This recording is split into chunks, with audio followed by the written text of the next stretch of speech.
जय हिंद दोस्तों, आज हम लोग फिर से हाजिर हैं डिफेंस रिलेटेड कुछ इंपॉर्टेंट जानकारी आप लोगों तक पहुंचाने के लिए।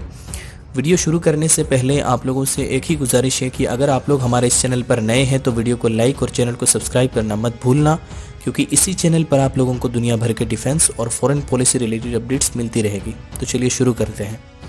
आज की हमारी पहली अपडेट इंडियन एयरफोर्स के MiG-29 फाइटर जेट्स को लेकर है। तो जैसा कि हम जानते हैं कि पिछले बहुत सालों से MiG-29 हमारे एयरफोर्स की एक इंटीग्रल पार्ट बना हुआ है और इनके काबिलियत को हम इसी बात से समझ सकते हैं कि भारत पाकिस्तान के बीच हुई कारगिल जंग के दौरान MiG-29 की डर की वजह से पाकिस्तानी फाइटर जेट्स को स्क्रैम्बल तक नहीं किया गया था। और हाल ही में हुई इंडिया और चाइना स्टैंड ऑफ के दौरान MiG-29 ने लद्दाख के हाई एल्टीट्यूड रीजन में भी बहुत ही शानदार परफॉर्म किया था। हालांकि इन फाइटर जेट्स को 1984 में इंडिया द्वारा परचेज किया गया था और बाद में इनको यूपीजी स्टैंडर्ड में अपग्रेड किया गया ताकि ये एवियोनिक्स के मामले में बाकी फाइटर जेट से पीछे न रह जाए। प्लान के मुताबिक इनको 2030 के आसपास रिटायर करना चाहिए था हमारे तेजस MK2 से, but unfortunately Tejas MK2 program में डिले होने के दौरान इनको इंडियन एयरफोर्स के दोबारा 2035 तक ऑपरेट किया जा सकता है। और इस वजह से अभी ये सुनने को मिल रहा है कि इन फाइटर जेट्स को दोबारा अपग्रेड करने की जरूरत पड़ सकता है, जिसमें मेनली इसके रडार्स और एवियोनिक्स को अपग्रेड किया जाएगा। इसके करंट रडार्स को रिप्लेस करके उत्तम IS रडार को यहाँ पर इंस्टॉल किया जाएगा। एक नया रडार वार्निंग रिसीवर के साथ साथ एक इंडियन मिशन कंप्यूटर को भी यहाँ पर इंस्टॉल किया जाएगा,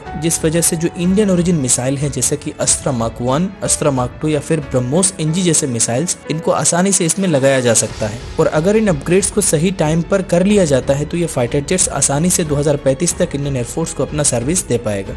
अगला अपडेट भारत इलेक्ट्रॉनिक्स लिमिटेड की तरफ से है। हम सब जानते हैं कि रडार स्टेशंस एक देश के सिक्योरिटी के लिए कितना इंपॉर्टेंट होता है। अगर हम हमारा ही एग्जांपल ले ले तो चाइना या फिर पाकिस्तान अपनी एयर स्पेस में क्या कर रहे हैं और क्या नहीं कर रहे, कौन सी चाइनीज फाइटर जेट्स या फिर ड्रोन इंडियन बॉर्डर की तरफ आगे बढ़ने की कोशिश कर रहा है, इस सब कुछ हमको रडार्स की मदद से ही पता चलता है। तो किसी भी कन्फ्लिक्ट के हालात में इन रडार स्टेशन के ऑपरेशनल होना कितना जरूरी है इसको हम आसानी से अंदाजा लगा सकते हैं। लेकिन आजकल के मॉडर्न एंटी रेडिएशन मिसाइल बहुत ही ज्यादा खतरनाक बन चुके हैं। ये एंटी रेडिएशन मिसाइल रडार से निकल रही रडार वेव, जिसकी मदद से रडार किसी भी ऑब्जेक्ट को आइडेंटिफाई करता है, इनको डिटेक्ट कर लेते हैं और जहां से ये वेव जनरेट हो रही वहीं पे आके स्ट्राइक करते हैं। तो इन एंटी रेडिएशन मिसाइल से रडार्स को बचाने की एक ही तरीका है कि कुछ समय के लिए रडार्स को बंद कर दो, पर ये बहुत ही खतरनाक साबित हो सकता है, क्योंकि जब हम रडार्स को बंद कर देते हैं उस समय हमारा सिचुएशनल अवेयरनेस 0 हो जाता है। मतलब दुश्मन क्या कर रहा है नहीं कर रहा है हमको कुछ पता नहीं चलता। तो ये बहुत ही खतरनाक हो सकता है। तो हमारे पास जैसे कि हमारे एंटी रेडिएशन मिसाइल्स के तौर पर रुद्रम सीरीज के मिसाइल है, वैसे ही चाइना के पास अपनी एंटी रेडिएशन मिसाइल है। तो इस थ्रेट से भारत को बचाने के लिए भारत इलेक्ट्रॉनिक्स लिमिटेड की तरफ से एक डिकॉय सिस्टम को बनाया गया है जो कि एग्जैक्ट रडार जैसे वेव्स को जनरेट कर सकता है, जो कि हमारे रडार स्टेशंस को सेफ रखने में बहुत ही ज्यादा मदद करेगा। क्योंकि इस डिकॉय से निकल रही वेव्स की वजह से एंटी रेडिएशन मिसाइल कंफ्यूज हो जाएगा और उस डिकॉय में जाके हिट करेगा ओरिजिनल रडार समझ के।